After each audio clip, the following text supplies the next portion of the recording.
You're listening to Radio Mayapur with the best devotional, meditation, kirtan music, and inspirational podcast. This is Radio Mayapur. All right. It's another day in Mayapur, beautiful day. The weather is changing. This is Gangadas, your host, and today is a nice sunny day. Today, very, very auspicious day is Nityananda Trayodasi. It's the birthday of Lord Nityananda, the one who gives unlimited mercy. And no one can escape the mercy of Lord Chaitanya and Lord Nityananda. So today we are very, very fortunate. Also, we are very fortunate to have with us a very special person. Is Jiva Daya, who is a wonderful Mataji. She has a lot of tattoo, I can see. She's very attractive. She's very young. She's born in 1968. She's a kid around the block from New York. And New York are a special race of people. Yeah. Because it's a big kitchery mix of different people from all over the world. You cannot say New York is America, just like you say Rome is not Italy or Berlin is not Germany. So, because it's a cosmopolitan place. Yeah. So, welcome. Thank you so much. You're welcome to Radio Mayapur, and today we're going to have a wonderful podcast with you. We're going to ask you some intriguing question, which is in my heart.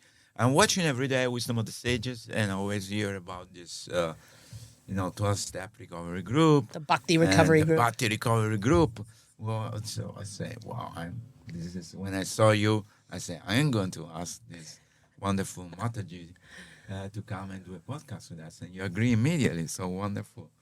So you studied in New York, and you met the devotee when you were 13 years old. You were a kid.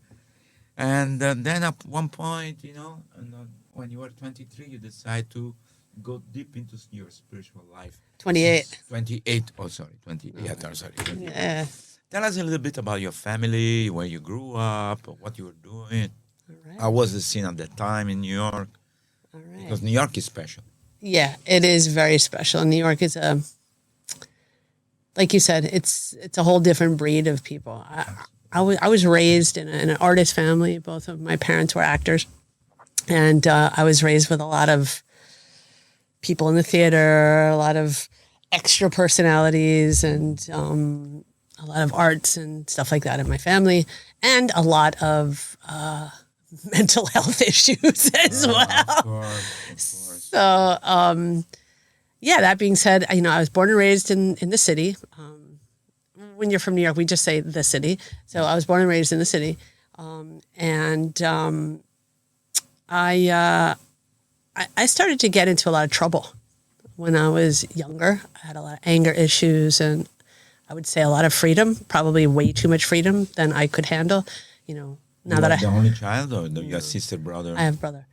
So elder than you or younger than just you? 1.5 years older. And brother, yeah. So was he not protecting you? Was not guiding you? No, he was doing drugs with me and doing all that naughty stuff. We were running the streets together, my brother and I. So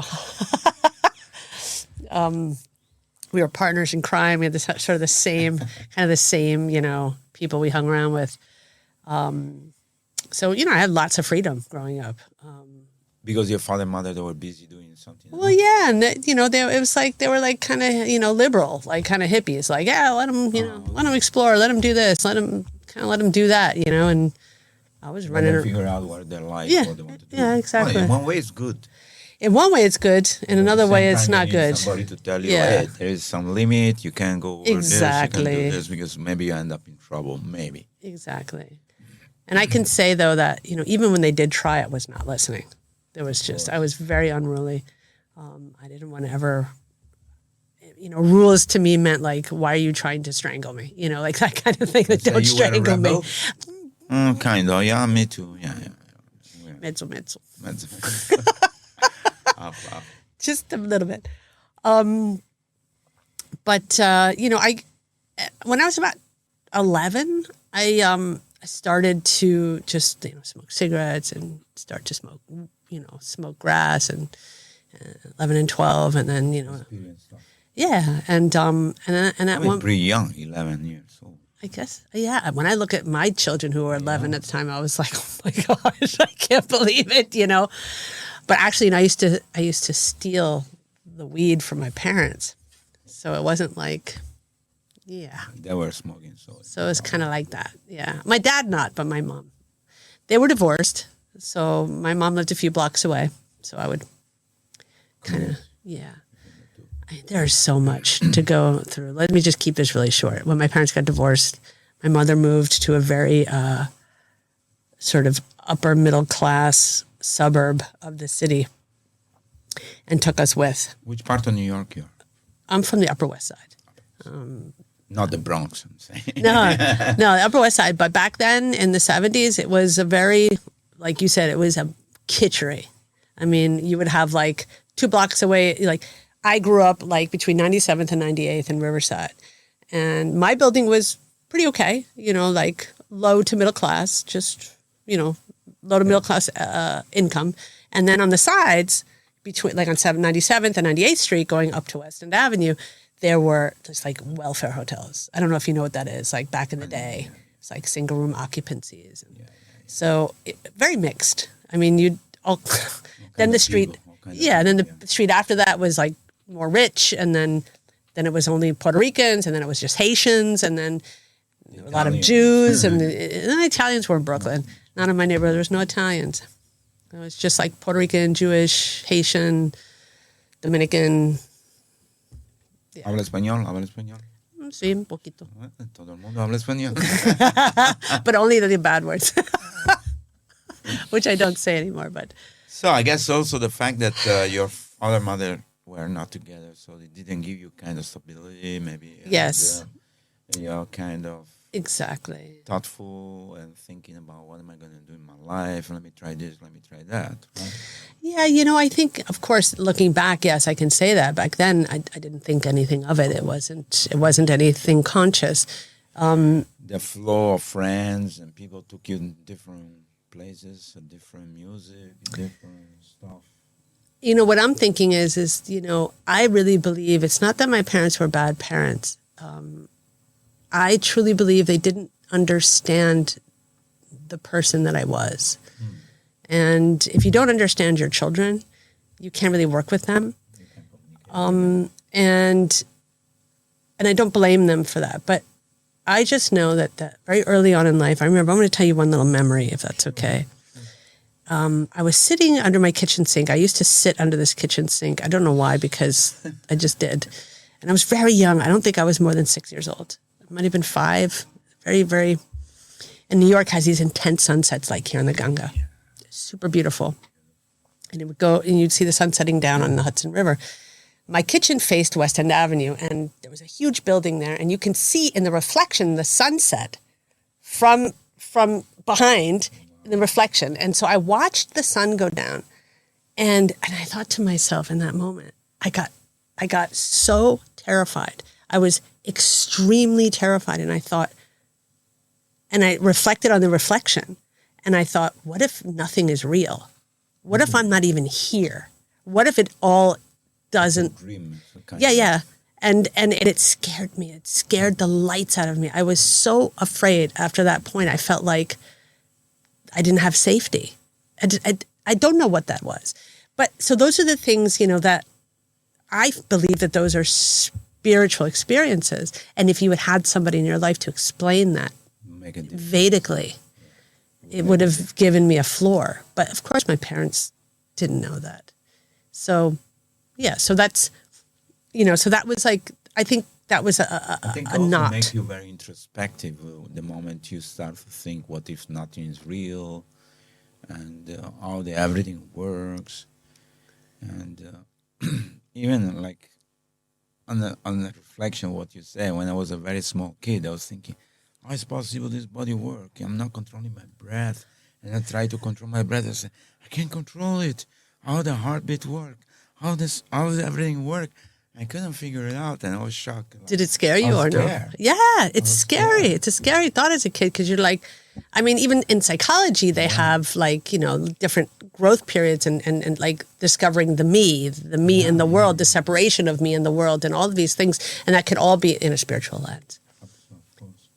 See, for me, because I grew up in Rome, so we have weekly, the priest comes into our school, and gives a sermon, explain to us about the Bible and Jesus.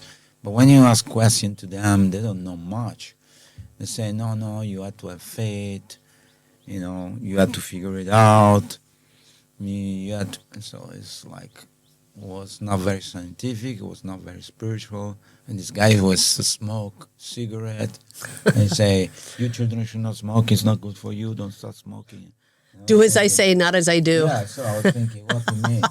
When I grew up, I didn't smoke, but now I should not smoke, so it didn't make sense. Anyway, but tell me, where is the first time you saw the devotee when you were 13? Yeah. Was it Sankirtan? Was it Rath Yatra? Was it devotee? It was Prasad, and it was on the Lower East Side. So I used to go to a club called CBGB's, and I don't know. What does it stand for? That's a really good question. Country blues, grassroots, something like this. I forgot. Yeah, it's a club, a small club. I should know this. I should be ashamed not to know this, but it doesn't matter. So, and they would have punk rock hardcore matinees, which would be on Saturdays or Sundays, and they were at 3:00 p.m. and there were Sunday matinees because there was Prasad. So it was Sunday, 3:00. I went to a hardcore show. It was 13 or 14. So there was a homeless shelter right above CBGB's, right above this club. And they used to come and they used to serve prasad to the homeless. And all of us punks would gather around and let's get some food, So, yeah. So I tried it and I was just like, this is the most delicious food I've ever tried. I don't remember what it was. I can't remember what it was, but it was so delicious. Sunday, they'd be there, they'd distribute. And they talked to a lot of us punks back then. And one of those people were in a pretty big hardcore band called the Cro-Mags. And two of them became devotees. And they sort of starting to spread the word of Krishna through the whole scene. And, I was open to it, but I had no one to explain it to me. And of course, guys will be guys. They didn't really talk to us that much in that way. And I never had anyone to explain it to me. But when I was like 14, I think it took some months. I don't know how long it was, but someone gave me a Gita. And I was like, okay. So I went home and I read it and I was like, I have absolutely no idea what this is. I don't even know how to read it.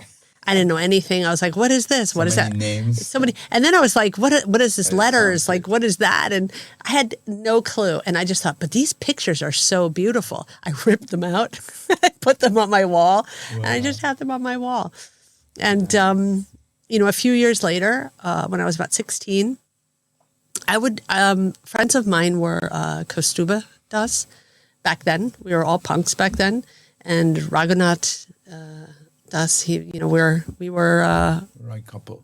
Yeah, we were all like in the same thing. Cool. And by the time I was about 16, I had heard like, oh, did you hear Kaustubha? His name wasn't Kaustubha, but back then they were like, did you hear that he became a monk? And everyone was like, what? He became a monk of what? Like a monk? And I'm thinking like Christian, with the head, or the head shaved here, like friar tuck, like something like back then. And no, he became Hare Krishna monk. And okay, wow, and then my life drastically changed.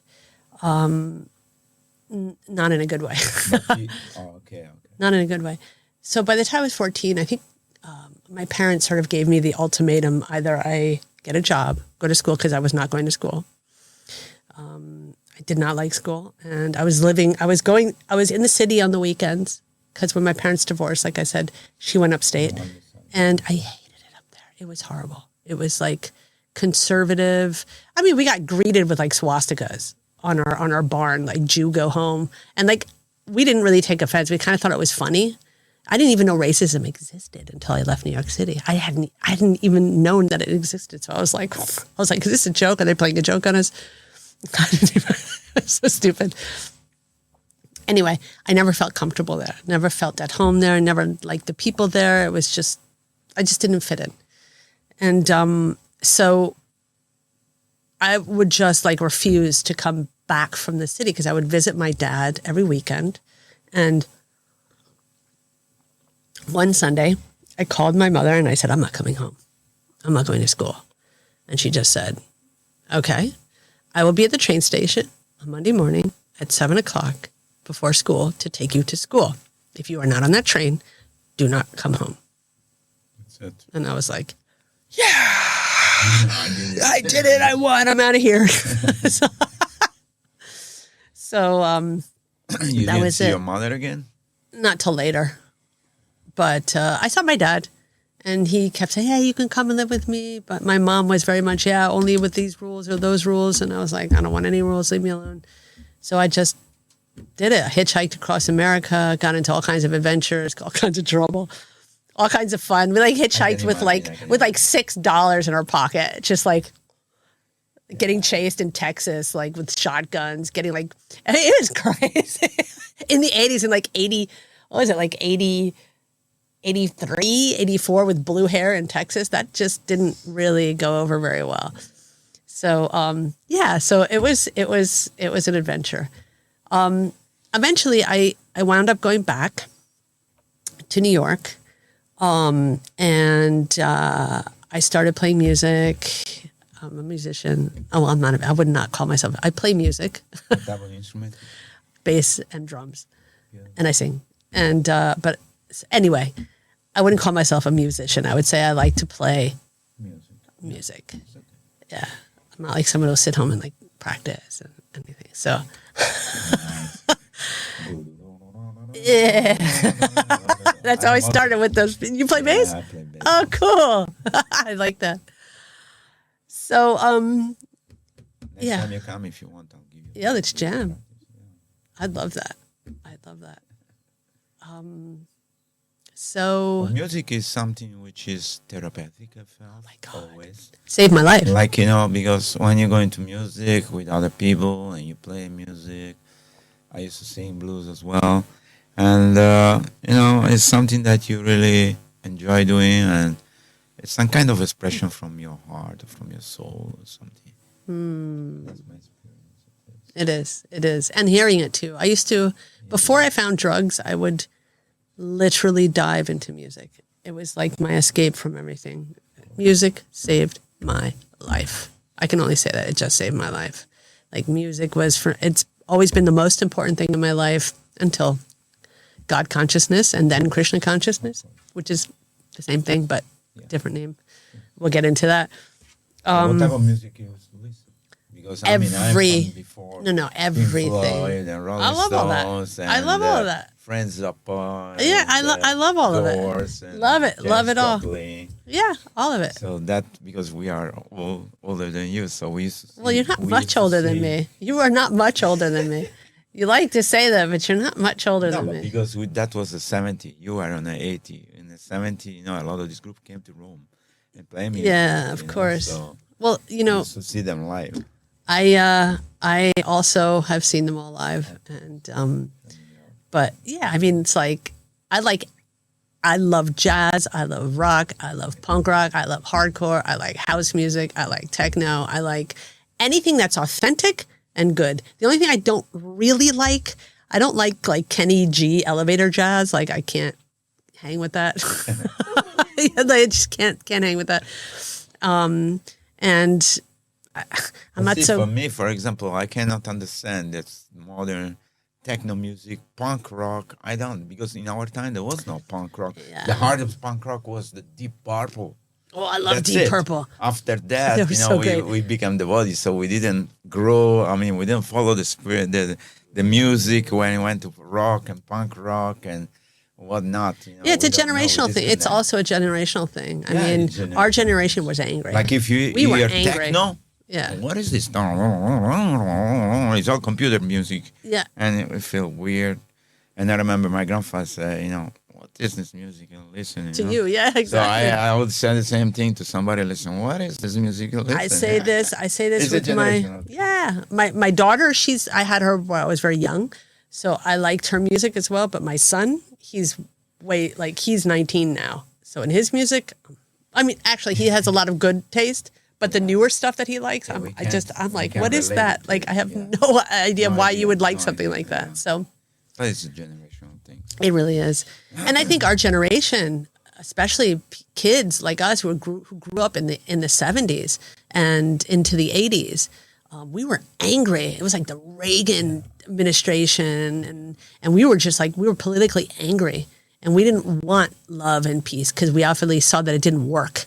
And we were from the city, so it was just kind of like, like just, yeah. And so, but that also is realization that the government was not for the people. They were having their own scheme, their own things to make everybody in the cage, work 9 to 5, and then where are we going? Where are we going? Then what? Then we become old and die. That's it. We are part of the machine. You see, and this is beautiful because, and that's the thing, and that's where I believe when people realize things like that and they're not okay with a system, like a governmental system or a society, how it is, and we see that it is a sick society, we see that it is not healthy what's going on, or not even human that's going on, that it's really cruel and unjust and all of these things. And we saw that as kids and we knew that, but we just didn't have God. And that was the element that was missing for me. Of course, for everybody. Yeah, exactly. Because, you can go and fight a battle with the communists or with the fascists, with this Republican or the other one. It doesn't really matter. In the end, it's the same coin, a different. Absolutely. It's part of the game. They're playing the game and they're playing with us. Right? Absolutely. And it's really hard. It's hard. It's also hard politically, like not like for me as well, also to just kind of stay out of things politically, especially at the moment. It's just so tense. And I just, if everyone just had a 12-step program and believed in God, things would be so much better. Just, Absolutely. Since you mentioned this, so you are the founder of the Bhakti Recovery Group. Yeah. So tell us how it started, because I believe you are able to help hundreds and thousands of people with your trying to recover. I know there is AA, for example. Yes. Alcoholic Association. Alcoholics Anonymous. I never seen, I never said. I saw in the film sometime, but I don't know much about. We used to take drugs and stuff, but it was an experience. We were never addicted to it, So we were just experiencing with our mind and our consciousness. But tell us how you are the founder of this Bhakti Recovery Group, which is very important, I believe. And tell us how it starts and how it operates. Okay. When did you start this? Okay, so in order for me to tell you when and why I started, I have to just back up just a little. Sure, go ahead. So, go back. So eventually, after all of this stuff in my life, all of this, I started to, kind of sink more and more into tamas, in the tamasic way of life, rajasic and tamasic way of life. And then I started to use heroin, and I started to just use all the street drugs and just get into really bad situations with that. And I wound up in Berlin. Another whole story. We will not get into it. We don't have time for that. But I wound up in Berlin, and I loved Berlin. It was like New York 20 years previous, sort of like that. It was like the old New York. And I really loved Berlin. And I had stayed clean, away from heroin, still drinking, still smoking, doing all that stuff, but not using heroin. And for me, I was like, as long as I'm not using heroin, everything's good. So I eventually had a relapse in Berlin. And this relapse was the hardest ever. This was in 1997. And I wound up, I'll just tell you this story. I have to tell this story because this is a really big part of why I did the Bhakti Recovery Group. And it's the starting point of me finding God. And so I was in Berlin. I had just gotten arrested for stealing food and whiskey so that I could sell the whiskey so I can get my drugs. And it was a February, a very, very unusually warm February day, like really warm. We're talking like 17 degrees or something like that. So I had like a shirt like you have, or something long, just like this on. And I go into the supermarket, I get arrested. I didn't have ID. So they had to take me with them. I started to get dope sick in jail. They had to identify me. I mean, I didn't really get arrested they'll release me with a ticket, but they had to hold me until they can identify who I was. So they let me out. It was like maybe 12 at night, 1 in the morning when I got released. And I was so dope sick. I was shaking. I was vomiting. I mean, the whole thing. I was just so sick. And it was freezing. Freezing. Yeah, I had no jacket. Cool. I had no jacket. I had nothing. I couldn't go back to I don't even want to talk about it. I couldn't go back to this homeless shelter that I was living at because I got into some weird situation with somebody else, and I don't want to go into it, but I couldn't go back, and all of my belongings were there. So I get to the subway platform, and I'm like, I got to get straight. I have to get some drugs. So there's a guy on the platform. I asked him for a cigarette. I start smoking the cigarette, and that's when the train comes, and I was like, I can't put the cigarette out. I need the cigarette. So I get into the train. There's nobody in the train, and I just keep smoking. And then some guy gets in on the next stop. He comes up to me. He starts complaining, and I'm just like, just leave me alone, please. Just leave me alone. And he like hauls off and slaps me. And then I just lost it. And I just started fighting with this guy, like with all of my might, just like, and then these guys in the other car, these 2 African guys in the front car come running, and they're like, are you crazy? You're fighting this girl. Like, are you crazy? She's just a girl, like, and so the train stops. I run out of the train. I'm at the stop I have to go to anyway. And I go down the stairs, and it's snowing. And I'm so cold. And I'm just like, mind you, at that point, I weighed 48 kilos. Skinny. I was shooting up heroin and cocaine as much as I can possibly get. I was like fiending, homeless and fiending. So I get to this one street. And the reason why I'm sharing this is because if anyone is out there who can relate to this, it's not comfortable sometimes for me to share these things. But I do because it's service. It's explaining how you can reach the bottom of everything. Exactly. And so, I mean, I'm comfortable with saying all of that, but there are certain things like, and I won't say it direct, but I went to the street to get money. And I think you can imagine of how someone in that position can get some money. So there was nobody there. It was completely empty. It was deserted. And it's snowing, it's cold. Yeah. And the streets are getting muffled from I don't know if you've been in snow, right? I've been. So when it starts to snow and you get a certain amount, maybe a quarter of an inch of snow on the ground, it starts to soundproof. It's like in a soundproof studio. It starts to soundproof. All the car, everything is cold. Yeah.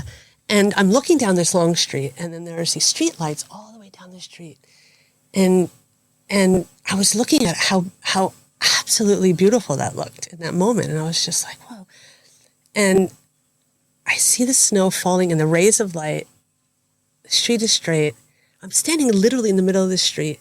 All I see, and I look behind me, all I see is like my own little footprints behind me. And then just like a dead stop, and then empty. And it was like, in that moment, I didn't know anything. I didn't mean to say anything, but like my mouth opened and the words came out and said, this can't be the rest of my life. That's what I said in that moment. This just can't be the rest of my life. And in that moment, I knew it was done. That I'm done. It's done. And I felt, and I turned around, this was way before cell phones or anything like that. I turned around, there was a phone booth. I walked to the phone booth and I called my dad, collect, on the phone, and I said, Dad, I have to come home. I can't anymore. So it took about 4 days. He sent me the plane ticket. I went home. I cold turkey kicked on his couch and went to a rehab, and I never used it again. That was March 2nd, 1997. I immediately joined a 12-step program called Narcotics Anonymous. I went regularly to Narcotics Anonymous and Alcoholics Anonymous, and I continued to have multiple spiritual experiences through the 12 steps. And the 12 steps are bhakti. The first step says that we admit we're powerless over alcohol, drugs, and I just say people, places, and things, addictions, anarthas, associated behaviors, codependency. It doesn't matter what it is, but we're powerless over people, places, and things, and our lives had become unmanageable. That's the first step. Recognizing that you are powerless unless Yes. somebody pull you out. Yes, we're not helpless. Unless you want somebody to help. Exactly. We're powerless. Yeah. We're powerless. Just like we are over material nature. I'm powerless. By me saying I'm not powerless, that would be me trying to say I'm more powerful than Maya. Correct. And I'm not. So, I mean, and people do have a problem with that word. Like, I'm not powerless. I'm like, yeah, you are actually. You might not be helpless. So if a tidal wave is coming. Different between helpless and powerless. Yes, if a tidal wave is coming, you can't change that tidal wave, but you can get out of the way. And that's where you're not helpless. So that's the first step. The second step has everything. So that has to do with I surrender. First step is surrender. I surrender. The second step is faith. So I come to believe that a power greater than myself, Krishna, can restore me to sanity. So I'm going to go into the BRG steps now. Nice. And they're all taken. This is not my steps. They're taken from Alcoholics Anonymous, approved from Alcoholics Anonymous, transformed, and bhaktiized. Number 4? 3. 3. Number 4? No. That was You 2. said The first is recognizing that you're you're powerless. The second is that we come to believe a power greater than ourselves, Krishna, can restore us to sanity. The 3 is I make a conscious decision to turn my will and my life over to the care of Krishna as I understand him. Now, the reason why we say, first of all, there's 2 things, conscious and understanding him as I understand him. It is as it is, right? Yeah, because it's But- limited understanding. Exactly. It's not Thank you. unlimited, but for whatever understanding you For have, wherever you're at. you understand there is a greater power Exactly. than you and you surrender. Exactly. So it's like, because often people are intimidated, Bhagavad Gita as it is. And there's things, when I first started reading the Gita, I didn't understand all of it. But I was fortunate because I had a 12-step program which taught me, take what you need, leave the rest, and trust that you'll understand it at some point. And that was really so easy for me. Bhakti just was so easy because I had the 12 steps. And I'm going to tell you that devotees who don't have a 12-step program, a devotee can benefit so much. From it. It takes the Bhagavad Gita and makes it susceptible. It makes it easy. It makes it tangible. You know why? Because when we start our spiritual life, we go through this transformation. And if you don't have help of the devotees who can tell you these things, like I remember one devotee, Durga Prabhu, told me, look, you give so many life in Maya, just give one life to Krishna. One life, just surrender. One day at a time. One day at a time. And this is the thing. Yes, and this is the thing. So, great. The third step, we can say, I make a conscious decision to turn my will and my life over to the care of Krishna as I understand him. That this is something that I have to decide on a daily basis, on an hourly basis, on a minute basis, on a second basis. Absolutely. And if I don't do that, if I don't realize that I am drowning in this ocean of misery here in this material world, if I don't understand that, there's no way that I'm going to be reaching out for help because I am a dum-dum. I'm a pit bull. Yeah, I'm a pit bull. That means I'm going to choose the softer, easy way out. And as soon if I don't have fiery arrows in my butt, I'm not moving. I don't change because I see the light. I change because I feel the heat. And I move forward when something is bothering me. So I'm learning how to change that now. When you mature in your spiritual life, I think you might know this, we do reach without it getting that bad because we start to learn. It's a process. So I've been clean and sober for 28 years and working on this path for 28 years. And it's not just a book. It's not just a thought or a concept. It's not just like some spiritual path. It's a way of life. It's a choice that I choose every single day. lest I forget. And I never want to forget where I come from. Never. Because if I do, I'll slip right back into the illusion. So, step 3. You got that. Step 4 is we make a fearless and searching moral inventory of ourselves. What does that mean? Introspection. Yeah. That means what's the wrong dirt? with What's me? what's moochie inside? Yeah, where am I moochie? Where are the anarthas? Where are the obstacles to Exactly. me progressing to a higher self? Exactly. And we list those things. We list our resentments. Means you have to be a very truthful to your sense and honest in your declaration of this. And you don't have to show to anybody, just your You own do. The exercise. second step, you do have to show it to other people. Because that's where you learn humility. But the first, you get that First, you clear. write it down yourself. You write it down. You get all of those things out. We have like lists. Like the AA has a regular list Have a where it big says, baggage in the back. yeah, exactly. Of anarthas and Exactly. stuff. Previous life. Exactly. Impression. Exactly. So, the thing is about Bhakti Recovery Group, the difference in Bhakti Recovery Group is that we don't just say, we don't think that alcoholism is the problem. The alcoholism was a solution to a deeper problem. So we believe in the Bhakti Recovery Group that this whole, whatever it manifests in you, if it's abuse of alcohol, if it's a codependent behavior, destructive behavior, if it's some sort of anartha that just stops you or gets in the way of your Krishna consciousness, something that drags you down, something that makes you back into illusion, things that we keep trying over and over again, and we keep getting the same results. Yeah, and that's what the Bhakti Recovery Group is for. It's open. So that's the 4 steps. So we make a searching and fearless moral inventory of ourselves. If we don't do that, we don't know what we have in stock. If we don't know what we have in stock, we can't have a healthy store, right? So you want to, right? You're this is it. You got to do that house cleaning. You got to look in the cellar. You got to look what's down there, and you got to bring it up. And now here's the 5th step. And a lot of people are shaking their boots from the 5th step. We admit to God, ourselves, and another human being the exact nature of those wrongs. So after we have that on paper, we bring that up and we share that with another human being, which is usually your sponsor, which is another word for a mentor in our program. And we share that. Just one or in front of everybody? No, just one. Just personal. Well, because a I know person in, of trust. Alcoholic, Yeah. they sit together, 20 people, and they say, We do. okay, Yeah. I was this, I was doing this, I was doing that. This is part of, we tell on ourselves. Because anything that we keep in the dark will haunt us. Yeah, of course. You got to bring light onto it. Bring light. Tell on yourself. Go to me. I tell my sponsees all the time, go to a meeting and tell on yourself. Because it teaches you humility. Absolutely. And it teaches others to say, oh, I'm not alone. I'm not the only one who has that. That's how it works. That's how it works.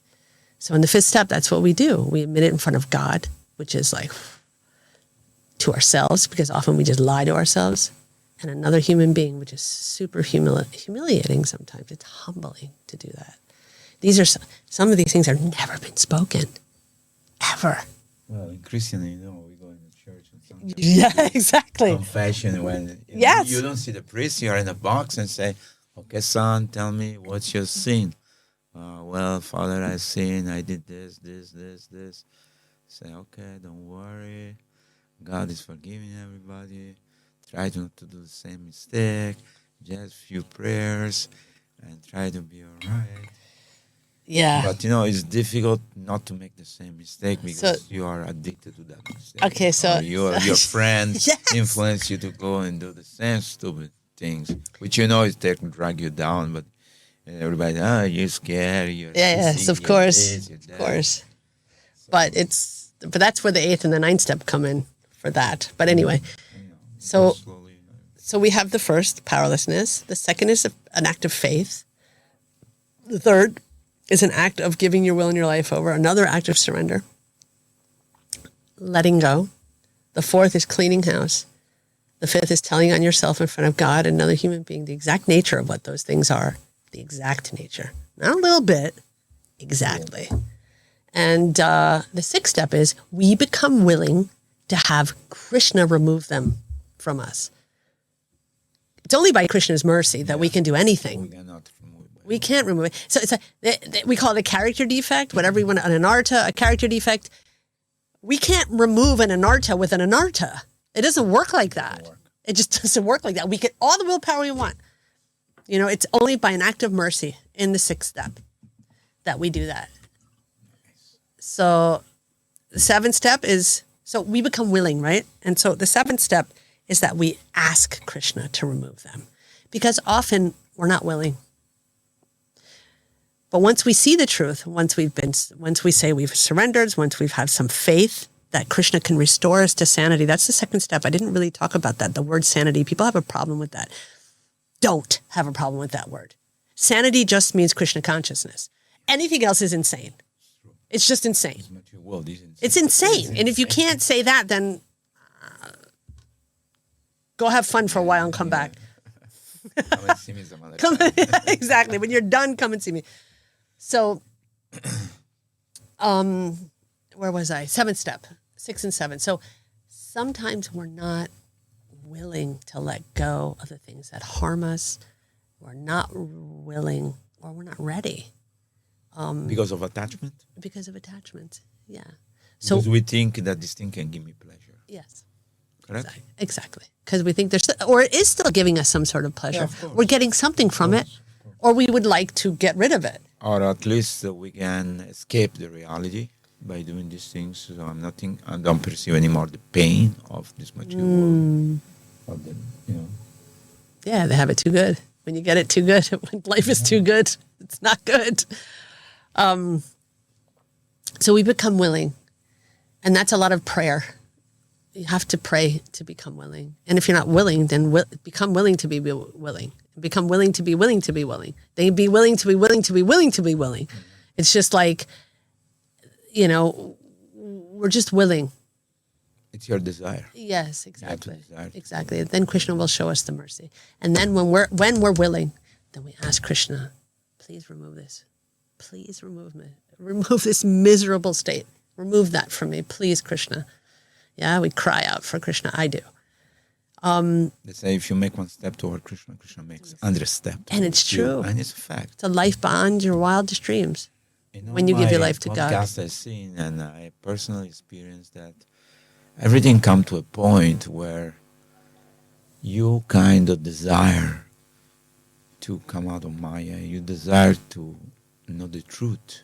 And Krishna make it possible if you, in your heart, think, okay, my Lord, where I'm going from this? I can't go anywhere else. I try everything. So that from that point, Krishna revealed himself to you through the devotees, through the scripture, through prasadam, through Ratha Yadra, to the festival. There's so many things. You start to meet it's through everything if your eyes are open. Yeah, of course. Once you awaken, then you yeah, exactly. Otherwise you're blind. But we have to keep awake. That's the thing, right? We have to keep awake because we forget. I forget. I wake up in the morning, I can forget how beautiful yesterday was if I was sincerely close in my connection with Krishna. And then I wake up in the morning and something happens, like my pipe breaks in the bathroom. I'm cursing in the bathroom. I'm angry. I'm this, and then I'm like, whoa. Yeah, thanks. Work on solution. Exactly. And that's what it's about, just working on those solutions. So, yeah, spiritual solutions to material problems. It's such a... And so anyway, 7th step, we ask Krishna to remove our shortcomings. We ask Krishna to remove our shortcomings. That through the chanting it happened because Chetodarpanam Arjuna. That'll be the 11th step. Oh, okay. So you're going through the process. Yes, we're going through the process now. The 8th step, and this... The fact is acknowledging the fact that there's some higher power which can help you. Exactly. Which is great. It's like if I'm alone at home, you say, call your dad will come and pick you up and say, don't worry. Exactly. And trusting that everything works out under Krishna's arrangement. It's all Krishna's arrangement. Everything is also based on faith, because if you have no faith, let's say, how this God is in the sky, I don't know what it looks like. Yeah. And how is he the judge? How is he going to help me? Because I'm horrible. Well, bad boy. Bad girl, but We have to change we have to change that. And you have to be beaten into submission. I mean, I was beaten into submission. It was for me like either, the thing was, it was like, people were like, oh, it was either life or death. And it was like, actually at that point in my life, death would have been far better than living like that. Not suffering anymore. So it was just like either God Or death. or living like this. Death was like, I would be lucky to die. Like God would God hates me so much he wouldn't let me die. Like I've overdosed 18 times. I overdosed in Palermo once. In Palermo. In Palermo. In Sicily, beautiful place. Yeah, I love Sicily. Anyway, another story. So 8. So after we've done that, right? So we've made, I like to just show you the process. Surrender, faith, let go, clean house, right? Be willing, ask Krishna to remove them. And now here's another one a lot of people are afraid of. We make a list of all persons we had harmed with yourself on that and became willing to make amends to them all. Forgiveness. Yes. Forgiveness? You have to Forgive yourself first. as well. Yes, you have to forgive. And making amends. And make a list Making of amends means what? Yeah. So there's a difference between an apology and an amends. An apology is lip service. I'm sorry. I'm sorry. I won't do this again. An amends is living, working amends. I stole money, I give it back. I hurt you, I make it up to you somehow. I neglected my children, I stop from this day forth. I will not neglect my children anymore. You make a list of all persons that you had harmed. You and God have to be both on those. I recommend that to all the people who I work the steps with. You put yourself on that list. You put God on that list. You put your family, your friends, and whoever else that you feel that you've harmed through your behavior. And you become. Sometimes it's tough because you don't even remember what these people you heard a long time ago. Yeah, but you have to. Like You remember Jiva Daya, the. Did you know? Do you know what our nonprofit name is?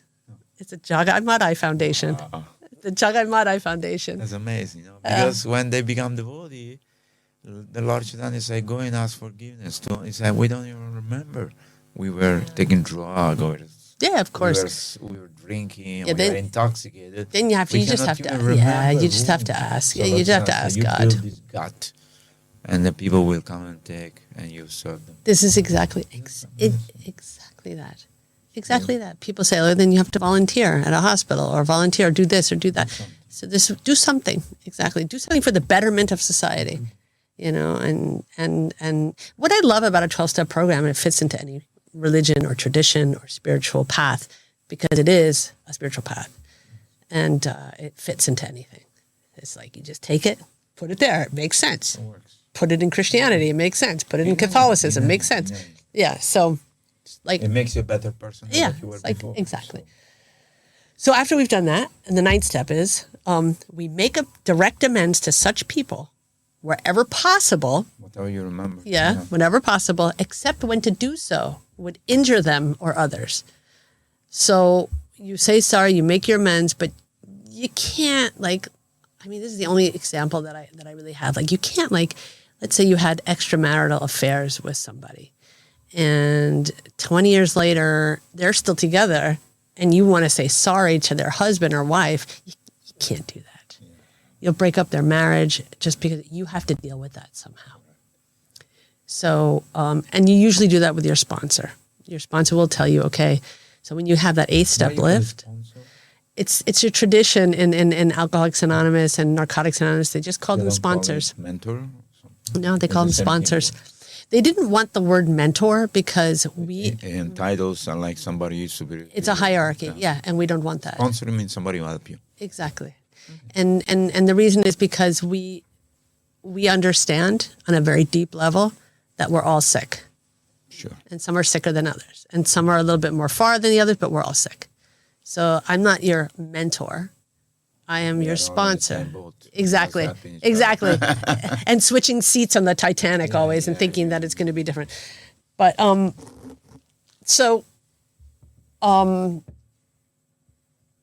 apologies.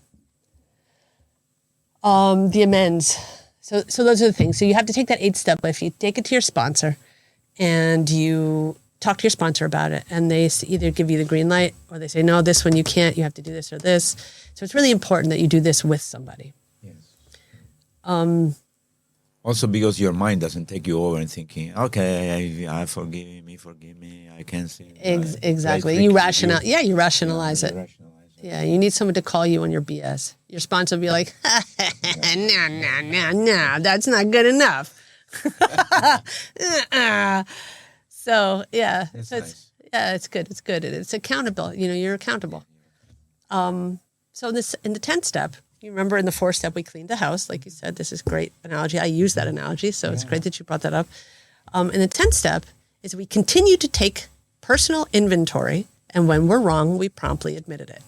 This means that every moment. No excuse. You've done your big house cleaning, but your house will get dirty again. You need to dust it. You need to keep it. That is Chetodarpana Marjana. Exactly. Chanting of the holy name. Exactly. That comes in the 11th step. You're I'm good. always one step You're ahead good. of You're you. one step ahead. I didn't know it. It's nice. So after the 10th step, we step into the 11th step, which is, and this is, let me tell you something about the 11th step. The 11th step is when you reach a point. I would like to live in the 11th step. It's shelter. For me, it's pure shelter. The 11th step, if I can imagine lying at the lotus feet of Krishna, it would be the 11th step. And it is, we sought through prayer and meditation and the chanting of the holy names to improve our conscious contact with Krishna, praying only for his will for us and the power to carry that out. So we're seeking Living in the light of God, in the knowledge of God, in the mercy of God, receiving the mercy every day. Yeah. Which enlighten us. Yes. Keep us on the right track. It's so beautiful. And it's like the most peaceful place for me to be. I don't want to go anywhere. I want to live in the 11th step. That's like kind of like I like to live. And I think a lot of devotees start their devotional life on the 11th step. And some have bypassed all the other steps, which are very important as far as my experience goes. So then we have the last step, which is the 12th step. And that is, having had a spiritual awakening as a result of these steps, we tried to carry this message to others who are still suffering, and we practice these principles in all of our affairs. So That's deep. Huh? we do service. We spread the holy name in that way. We spread the process. We spread the 12-step program. We spread hope. We spread everything. Do you have any booklet for this? We have. No, I'm not laughing at you. I just think it's great that you're asking, because I was just like thinking like, how should I, because there's so much ground to cover here. So yes, I'm writing a book right now. Yes. And that's why I'm here. I'm here to the end of February, just focusing. I just took a group from GEV over here, and it'll be done on the 2nd. Yeah. So I'm halfway through the book. I really want to get this finished, but I'm doing so much service. It's very hard to concentrate on writing a book when I'm just, And so we have 20 meetings a week online. We have 3 Spanish speaking. Yeah, we have 3 Spanish speaking meetings. We have. How many people involved in this? Approximate. So in our WhatsApp group, of course, you know how big WhatsApp groups can get. We have only 300 people. And I would say the regulars are about 100. And it's anonymous. I have to say it's 100% anonymous. Anyone you see here, this is what we say in the meetings, what you see, who you see here, what you hear here, stays here. It's highly confidential. And But you have physical meeting when you said yes. Your meeting when we're saying here, or could be on WhatsApp. You say no. We do it on Zoom. We do on Zoom. Okay. But can be also physical. You do when you are in New York. We have You have a place where people can come. So it's like this. We have at the moment a physical meeting on Wednesdays in Philadelphia at the Bhakti Tree. I think it's called the Bhakti Tree. Bhakti Tree, in Philadelphia. So there's on Wednesday evenings. There's a meeting there. If anyone's in Philadelphia and want to drop by, Wednesday at 7:30. Great meeting. Strong recovery. strong Krishna consciousness. It's an amazing, solid meeting. We have an in-person meeting in Philly. We have an in-person meeting in Alachua, Florida, who's run by a very dear devotee. I can't say his name because I don't want to break his anonymity. I know he doesn't mind getting his anonymity broken, but I won't do it. It's not I can't do that. We have a website, www.bhaktirecoverygroup.com. So people can contact you there. Yes, we are a nonprofit. bhaktirecoverygroup.com. We our nonprofit organization is called the Jagai Madai Foundation. It's the best name ever. Anybody can contribute whatever they want. Yeah, and I have to say, we're really dedicated. I gave up my work. I used to work for an Italian company, Gucci. I think you know. I used to work for Gucci, and Ralph Lauren. I worked for years. So I gave up my work to do this service because I believe in it. Absolutely. And I just have a lifetime of service. This is my service. There's nothing else that I'm going to do. There's nothing else I want to do. And sometimes, like, you know, Kastuba is a very good friend of mine.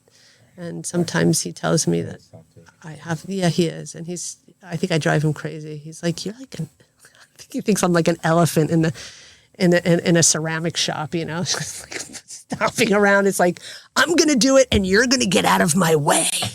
You know, like I have to learn to just sort of wind down that rajasic passion. So 20 meetings a week.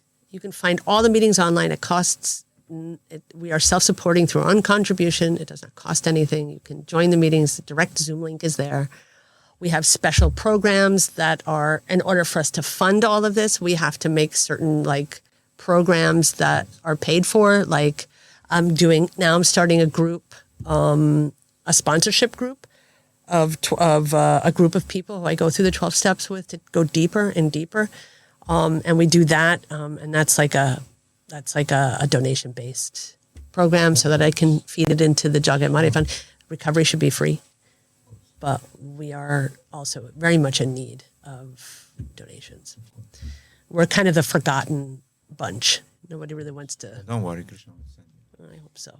I hope so. The people who are listening today, those who want to contribute, they're welcome to contribute. Yes, thank you. Jagai Madai. Yes. So, so the bhakti part.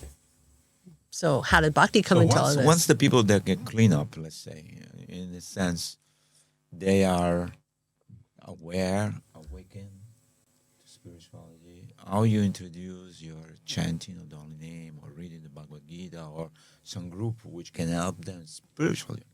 Okay. Because now you go to, you went to the washing machine, you clean up everything, then you go to the dryer, so your clothes, and then you go to the ironing, I'm just saying. So, for example. So a regular traditional 12-step program, they just encourage you to find the God of your understanding, period. So if you're in a regular AA meeting or a regular Narcotics Anonymous meeting they have Codependents Anonymous. We have Adult Children of Alcoholic and Dysfunctional Families Anonymous. We have Overeaters Anonymous. You have Marijuana Anonymous. You have Gamblers Anonymous. You have Sex Anonymous. Computer Anonymous. We have we have Social Media Anonymous. We have all of them. There's all across the board. But the Bhakti Recovery Group, we take all of it because we see that they're all spiritual. Yeah, and that was just those were our solutions, not our problems. That was the manifestation of our problem. And as we experienced them as maybe a very poor solution to a very, very big God-sized hole inside of us. And we're stuffing it with stuff. Addictions and artas. So many lifetimes. It is. It goes back long lifetimes. So it's work. It takes time. Yeah, and I'm not gonna BS anyone. I mean, the thing is it's not like it's never a one and done. People seem to think it's a one and done. It's not. It's a lifelong commitment every single day. Which goes on forever. Exactly. You will not find anybody who say I reach. Yeah, of course. No, you say I'm stupid. I still don't understand anything. Yeah, it's true. Even though they're very elevated, nobody will admit. I mean, because there are unlimited knowledge. And unlimited layers of our conditioning, unlimited. The moment I get rid of a layer, I'm like, oh, that was great. And then I'm like, oh my God, there's another one. Oh my God, there's another one. And so when this day in Berlin, when I realized that the jig was up and that I surrendered, God came in my life very strong. God didn't have a name. I didn't have a bead bag in my hand. I had no idea who God was, but I knew he was in my heart, and nothing anyone can do or say to get that away. That was God's hand. It was God's hand. And the most fascinating thing is that the way I feel, the way God touches me, never changed. No matter, even when there's a picture of Krishna or Lord Chaitanya, or it's always the same. There's just a little sometimes difference with the feminine and the masculine. I get different faces. I have a lot of Marys in my room, in my house. I love Mother Mary. She's one of my favorite deities. She's worshipable. Her bhakti is worshipable.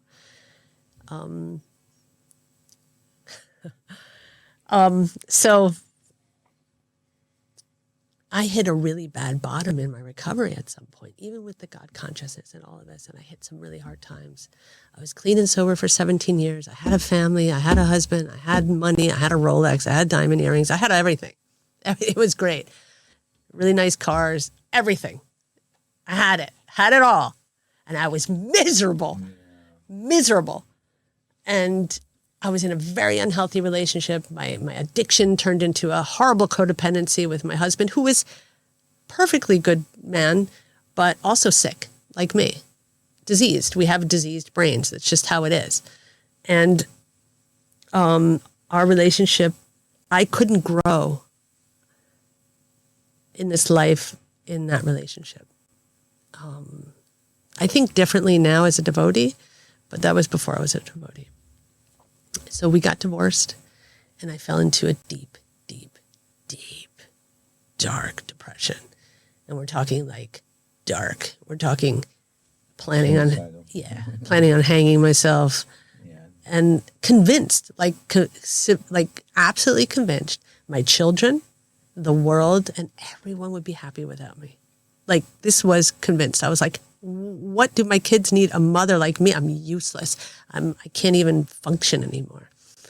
And I'm like highly functioning professional, just like very, I'm an addict. And when, my addiction. Whatever you do, you go. I do, yeah. When I do it, so I'm going to do this, and I'm going to do it to get out of my way, So I just didn't know what to do anymore. And before, I was literally one day, and it happened this way. I got up and I was like, okay, I'm going to go to the hardware store. I'm going to get the rope. I'm going to get the stuff. I'm going to do it. And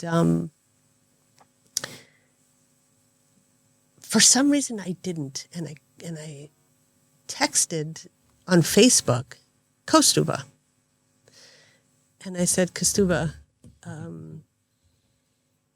how are you? I just don't know why. It was like super random. I hadn't spoken to him in the last message was 10 years previous, and then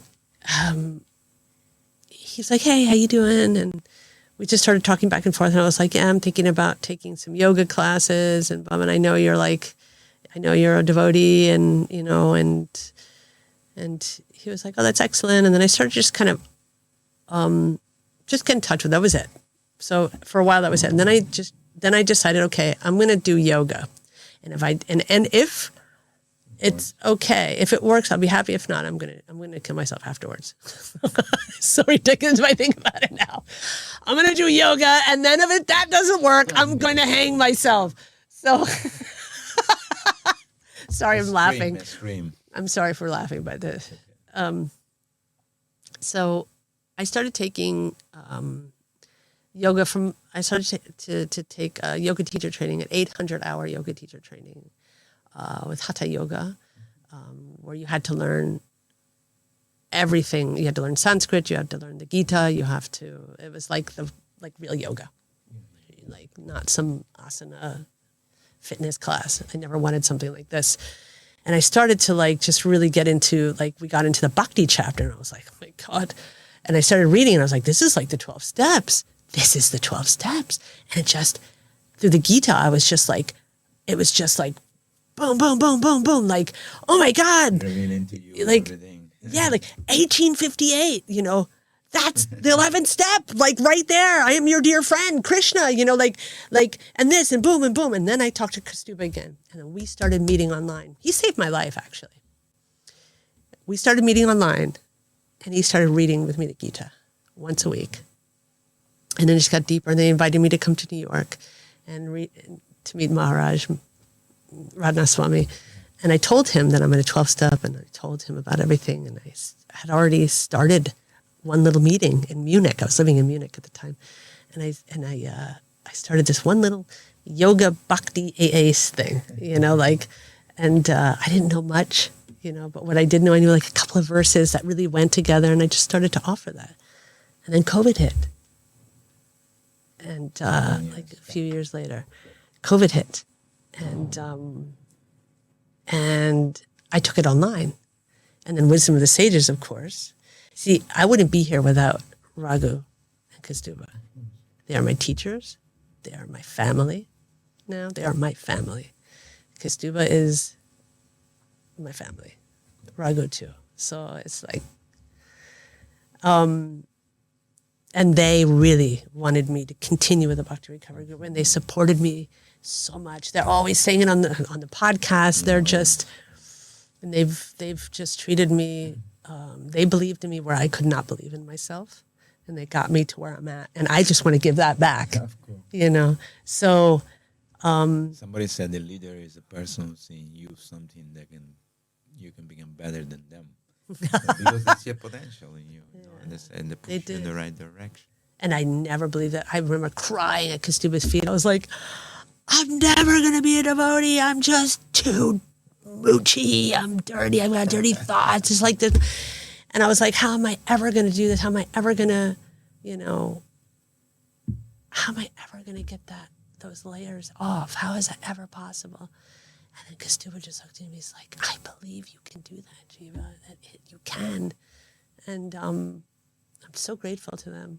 Just so grateful. Came online. So a meeting, just can tell you really quickly what it looks like in case people are curious. A meeting is we meet. We start with a serenity prayer, which is, Krishna, grant me the serenity to accept the things I cannot change, the courage to change the things I can, and the wisdom to know the difference. And then we we do 3 Mahamantras together, everyone. And then we go into the preamble and how it works. We read the steps, we read the preamble, and we read the situation about where we're in, basically. It takes a couple minutes. And then we dive into a 12-step literature. We open the meetings for people to share. And then we go into a Gita verse or nectar of instruction. Each meeting has a different topic. So I do my meetings. Yeah, my meetings, I do all various 12-step readings, and I do it with the Gita because the Gita is my book. Like, that's the book I stick with. It's just simple. And so we talk about that too. So then we open it up to share about that. And so we bring the Gita, we bring the steps and our experience, strength, and hope, and we share that with each other in a meeting format, which is so, so important to have the association. I have is that after you do this 12-step recovery, how much time it takes, I don't know. Could be 10 minutes, 15 minutes, 20 minutes, I don't know. But will people stick with you and connect with you afterwards, even though they're awakened and they become aware of this and they change their life? How you keep in touch with them, or how you have a group on WhatsApp? I don't know. I'm just asking. Yeah. This is a good question. So you never recover. No, you keep on. So the thing is this: when people ask me, "You've been sober for 28 years. Why do you keep going to meetings?" And I tell them, I've also been taking a shower for 28 years. Should I stop doing that now? Every day. Yeah. Should I stop that? I do because it works. Why should I give up something that doesn't work? So the people who are dedicated, they come. They come because they know their ass depends on it. Excuse my language. Well, they are devotees. Most of them are devotees. I mean, most Everybody's everyone's a devotee, just they yeah, don't know. yeah, but these are people who have already given their life to Krishna. So these are like, let's say, beginning devotees. We have advanced devotees. We have Prabhupada disciples. We have all kind of different people, people. all range of people. But everyone knows because we use Krishna as God. As in an AA meeting or any other 12-step meeting, they don't. So that's what makes us different. So it's a special interest meeting. We're writing our own literature. I'm writing this literature right now so that I don't have to keep... Book when you finish. Yes, of course you get one. And and it's like, it's our Sangha. And we just do stick together. I do retreats. I'm starting to do more retreats. I'm going to do... Some people come with you in a group. Like Exactly. This, travel to Exactly. Georgie, we're reaching almost the time Perfect. of end of our podcast, and I wanted to ask you whether you like to give a message to all the people who are listening to our Radio Mayapur podcast today, and also how they can reach you. Okay, so there are two things. I also have a podcast called the Bhakti Recovery Podcast. Okay. So once a week, it's on Mondays. You can Send me the link. Yeah, I'll send you the link. So share. You can always get in touch with me at bhaktirecoverygroup@gmail.com. And I would answer you immediately. Or we have a team of People. incredibly devoted Savites who have also given so much because they've received so much. And that's how we do in the Bhakti Recovery Group. We give freely what was so freely given to us. And so that's how it works. So get in touch with us there. Write us an email. Write me an email. If you want to get in touch with me personally, just put it at Jiva. I think my assistant will kill me. I'm supposed to know all of these things. And I'm useless. We are not using sometimes. It's Jiva at Bhakti Recovery Group at gmail.com. I don't know. Just put Bhakti Recovery Group at gmail.com. I don't know my own one.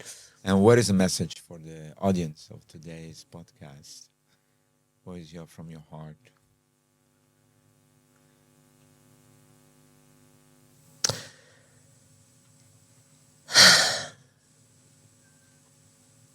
And I have so many messages. But right now, only thing I can think of is all we have to do is suit up and show up, and Krishna will just give us tenfold. We just need to show up. And if you think, if we're thinking that this doesn't pertain to us, or that that recovery is only for people with drugs and alcohol, it is not. It's for everybody. It's for everybody. And that's what the Bhakti Recovery Group is there for, to open it up so that people can have something really easy and tangible and simple to work through their anartas. Beautiful. Yeah. Thank you so much. Hi, Krishna. I'm so glad that you came today. I'm so glad you invited me. Thank you so much. It was a beautiful time to be with you, and I'm sure that everybody will appreciate this podcast and they will be in touch, because ultimately Bhakti is a purificatory stage where we're going through from Sadhu Sangha to Prema. There is so many stages, and we have to start at one point, wherever it is, and then it's nice that you are able to, like Jesus say, become a fisher of men. You're throwing your net, and you get so many people who are wanting to change their life, because everybody's anchoring for mercy and love, true love, not just physical, not just sentimental. And But that love can be only when we are connecting our heart with the Supreme. Service, clean house. Clean house, do service, trust God. That's all we need. Thank you so much. Hare Hare Krishna, Krishna. Hare It was Krishna. wonderful to be with you. Thank you. Srila Prabhupada ki Jai. jai. Ananta Koti Vaishnava Vrinda ki Jai. Gora Parimande. Nityananda Prabhu ki Jai.